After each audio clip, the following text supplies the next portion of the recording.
ماؤں کو دفن کرنے کے بعد اولادیں بھول جایا کرتی ہیں، ماؤں کی گود میں برسوں کھیلنے کے بعد پھر یاد میں نہیں رہتا کوئی ماں تھی، باپ کے کندھے پر برسوں سواری کرنے کے بعد یاد نہیں رہتا کوئی ہمارے لیے گھر بنا گیا تھا، زمینیں چھوڑ گیا تھا، جائیدادیں چھوڑ گیا تھا، وہ ایک محرم میں چلے جاتے ہیں۔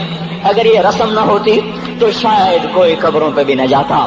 اپنی مصروفیتیں، جب آدمی خود باپ بنتا ہے باپ بھول جاتے ہیں، جب خود بچی ماں بنتی ہے مائیں بھول جاتی ہیں، جب اپنی دوستیاں بنتی ہیں بھائی بھول جاتے ہیں، کون مرے ہوئے کو یاد رکھتا ہے؟ یہ فنا کی جھوک ہے، مٹ جانے کا مقام ہے، کوئی کسی کو یاد نہیں کرتا۔ حضرت علی نے فرمایا تھا حضرت فاطمہ کو دفن کرنے کے بعد لكل اجتماع من خلیلین فرقۃ وكل الذی قبل الممات خلیل۔ آج فاطمہ کو دفن کرنے کے بعد مجھ پر یہ بات کھل گئی ہے، کوئی کسی کا ساتھ نہیں دے سکتا، کوئی سدا سلامت نہیں رہ سکتے۔ ایسی حسین جوڑی بھی آج بکھر گئی، ایسا حسین جوڑا کوئی دنیا میں کہاں سے لائے گا؟ ایسا جمال کوئی کہاں سے لائے گا؟ ایسی جوڑی کوئی کہاں سے لائے گا؟ علی اور فاطمہ کی جوڑی کوئی دکھائے تو صحیح، کوئی نبیوں کے بعد کوئی ایسی جوڑی بنی ہو، لیکن آج یہ جوڑی ٹوٹ گئی۔ 24 سال کی عمر میں فاطمہ جدائی دے گئی، 24 برس کی عمر میں جدائی دے کے جا رہی۔ ہاں لیکن بھائی ان کا تو مرنا بھی زندگی تھا۔ پانی کے لیے اپنی خادمہ سے فرمایا میرے غسل کا پانی رکھو، خادمہ نے پانی رکھا، خود غسل فرمایا، پھر اس کے بعد چارپائی کو درمیان میں رکھوایا اور کپڑے پہنے اور فرمایا علی اس وقت کہیں باہر نکلے تھے، فرمایا اب میں مر رہی ہوں، میرا غسل ہو چکا ہے، مجھے دوبارہ غسل نہ دینا، یہی میرا غسل ہے اور علی کو بتا دینا، اور وہ گئی۔ ہاں آپ نے کہا تھا حضرت فاطمہ سے میں جا رہا ہوں، وہ رونے لگی، پھر آپ نے پھر کان میں کہا نہیں تو غم نہ کر، سب سے پہلے تو ہی مجھ سے آ کے ملے گی۔ پھر وہ ہنسنے لگی، حضرت عائشہ رضی اللہ عنہا دیکھ رہی تھی، پہلے روئی پھر ہنسی، تو کہا یہ کیا بات ہوئی؟ کہا مجھے میرے باپ نے کہا میں جا رہا ہوں تو مجھے رونا آیا، تو پھر انہوں نے فرمایا تو غم نہ کر، سب سے پہلے تو ہی مجھ سے آ کے ملے گی۔ تو پھر میں خوش ہو گئی۔ باپ کے جانے کے صرف 6 مہینے کے بعد ابا سے ملاقات ہو گئی۔ تو حضرت علی فرما رہے ہیں آج دیکھو دیکھو ان افتقادی فاطمہ بعد احمد دلیل علی اللہ یدوم خلیل۔ آؤ آؤ دیکھو دیکھو، میں نے انہی ہاتھوں سے محمد مصطفیٰ کو قبر میں اتارا تھا، آج انہی ہاتھوں سے میں نے فاطمہ کو اتار دیا۔ آج مجھ سے کہ دنیا کا دھوکہ کھل گیا ہے، مجھے پتہ چل گیا ہے کہ یہاں کوئی دوستی سلامت نہیں رہ سکتی، کوئی گھر آباد نہیں رہ سکتا۔ کل بیت وإن طالت سلامتها یوم ستدرکہ النکباء والحباب۔ او میرے بھائیو، کوئی گھر کتنا آباد رہے، سلامت رہے، ایک دن آتا ہے کہ مکڑی کے جالوں کے سوا وہاں کچھ نہیں ہوتا، ہواؤں کی سنسناہٹ کے سوا وہاں کچھ نہیں ہوتا۔ اللہ کا واسطہ دیتا ہوں فیصلہ آباد سے دھوکہ نہ کھاؤ، اس کے بازاروں سے دھوکہ نہ کھاؤ، ہوش میں آؤ، ہم غلط جا رہے ہیں۔ اور میرے بھائی اگر مر کے اللہ کے پاس جانا ہے تو اس زندگی سے واپس آؤ، واپس آؤ، میں اللہ کا اس کے رسول کا واسطہ دیتا ہوں۔ اگر مر کے کہیں اور چلے جانا ہے، اگر مر کے اللہ کے پاس نہیں جانا یا اللہ کے رسول کا سامنا نہیں ہے، جو مرضی کرو، پھر ہم بھی چھوڑیں، اب ہمیں بھی کچھ سمجھاؤ، ہم کیوں بول بول کے گلے کی ایک ایک رگ میں درد اتار بیٹھے؟ گھر چھوڑ چھوڑ چھوڑ چھوڑ، سارا وجود ہڈیوں میں درد اتر گیا ہے، تو کچھ ہمیں بھی راستہ بتاؤ کہ یہ راستہ ہے، اس پہ موج میلہ بھی ہوگا، اللہ بھی نہیں ملے گا، آؤ ہم سب تم پھر ہم بھی مل کر تمہارا ساتھ دیں۔ ہم کیوں ایسے کھاری اٹھائے ہوئے در در کی ٹھوکریں کھاتے کر رہے ہیں؟ میرے بھائیو، اور اگر ایسا کوئی راستہ نہیں ہے، اور میں بتا رہا ہوں کوئی نہیں ہے، کوئی نہیں ہے، کوئی نہیں ہے، میرے پاس کوئی مضمون نہیں بیان کرنے کو، میں یہ نوجوانوں کو دیکھتا ہوں میرے بند ٹوٹ جاتے ہیں، میں دیوانہ ہو جاتا ہوں کہ میں ان کے کیسے دلوں میں اتر کر ان کے دلوں کی لگاموں کو اللہ کی طرف پھیر دوں اور اس کے رسول کی طرف پھیر دوں۔ یہ جب گانے بجانے میں ڈوبتے ہیں، جب یہ رقص گاہوں کو چلتے ہیں، جب یہ تاجر غلط تولتے ہیں، اور جب یہ بینک سے قرضے لے کر لمبے لمبے نظام بناتے ہیں، پرائز بانڈ خرید کر دعائیں مانگتے ہیں اللہ میرا بانڈ نکل آئے، او میرا بھائی تجھے کیا ہو گیا؟ تو جوئے پر دعائیں کر رہا ہے کہ یا اللہ میرا بانڈ نکال دے۔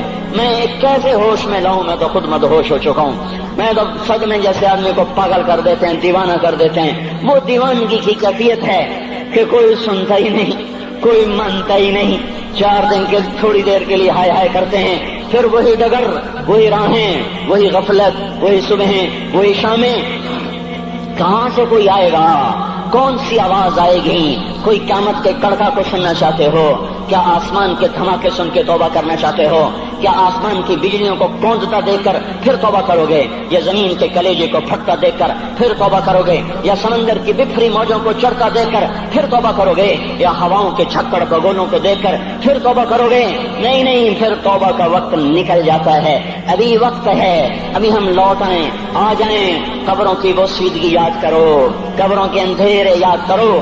اور میں آپ کو سنا رہا تھا، اس قبر نے مجھے روک لیا، اس کی ایک ایک مٹی کے ذرے نے مجھے کہا کچھ ادھر پڑھ دو، یہاں کوئی نہیں آیا۔ ہاں کوئی نہیں آیا کرتا، کوئی نہیں آیا کرتا، یہاں علی فاطمہ جدا ہو گئے، باقی کون ہمیشہ رہ سکتا ہے؟ اور جب جدائیاں ہوتی ہیں پھر کیا ہوتا ہے؟ کہ لم تکن بینی و بینک خلۃ ولا حسن ود مرۃ فی التبادل۔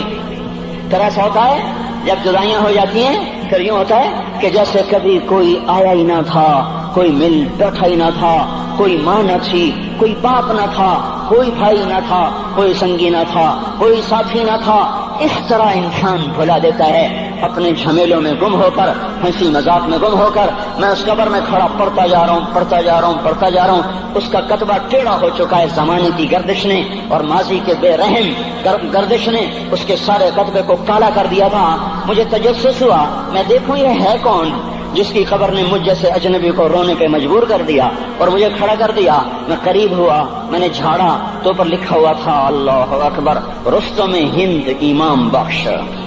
رستم ہند جس کے لیے مہاراج قالین بچھاتے، جس کو ہاتھیوں پہ سوار کروا کے لایا جاتا تھا، جس کے آگے پیچھے ڈھول بجتے تھے، اور جیسے آج کل یہ کرکٹ کے کھلاڑیوں کے آگے پیچھے خلقت ہوتی ہے، یہ وہ دور تھا جب پہلوانوں کے آگے پیچھے خلقت ہوتی تھی۔ آج اس کی خبر ویران ہو کر کہہ رہی ہے کوئی ادھر بھی تو پڑھ کے جب چلتا جائے، کوئی یہاں بھی تو کچھ تحفہ دیتا جائے۔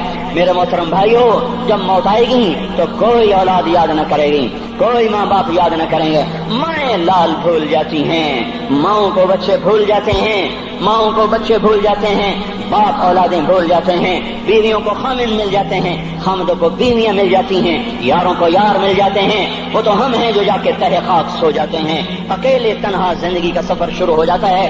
علی بن ابی طالب جیسا شاہ سوار، اللہ تعالیٰ کا مکرم محبوب انسان، جس کو اللہ کے نبی نے کہا علی تجھے بشارت ہو، جنت میں تیرا گھر میرے گھر کے سامنے ہوگا، اتنی بڑی بشارت علی تجھے مبارک ہو، جنت میں تیرا گھر میرے گھر کے سامنے ہوگا۔ اتنی بڑی بشارت کا لینے والا، روزانہ کی رات کی فریاد، مجھے تو پتہ نہیں کہ میرا یہ بیان قبول ہے کہ مردود ہے، آپ کو پتہ نہیں آپ کی آمد قبول ہے کہ مردود ہے۔ آج 25 روزے رکھتے ہوئے ہو گئے، کچھ پتہ نہیں اللہ تعالیٰ قبول کرے گا یا رد کر دے گا، بڑی ذات ہے۔ آج تک زندگی میں کوئی ایک عمل بھی نظر نہیں آتا جس پر ہم دعویٰ کر سکیں یہ کام تو میرا اللہ کو بڑا پسند آئے گا اور میری بخشش کا سامان ہو جائے گا۔ ہم فقیر لوگ ہیں میرے بھائیو، ہماری معیشت اتنی خراب نہیں ہوئی جتنا ہمارا ایمان خراب ہو گیا ہے۔ ہمارا فقیر اس کا چولہا ٹھنڈا ہوا ہے، ہمیں اس کا درد ہے، لیکن اس کے چولہے ٹھنڈے ہونے کا اتنا درد نہیں ہے جتنا اس کے ایمان کی انگیٹھیاں سرد ہو چکی ہیں، جتنا یہ درد ہے، کیونکہ یہ فقر مالداروں کو بھی حاصل ہے۔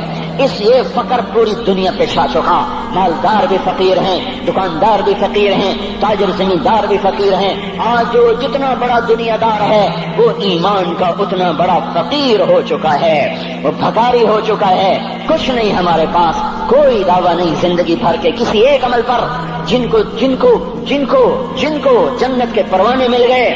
علی کا گھر میرے گھر کے سامنے، فاطمہ میری بیٹی جنت کی عورتوں کی سردار، حسن حسین جوانوں کے سردار جن کو جنت کے پروانے ملے۔ حضرت علی رات کو اٹھ کے رو رہے ہیں، آہن آہ من قلت الذات وبعد السفر ووحشت الطریق، اے میرے مولا مجھے معاف کرنا، میرے پاس عمل کوئی نہیں ہے،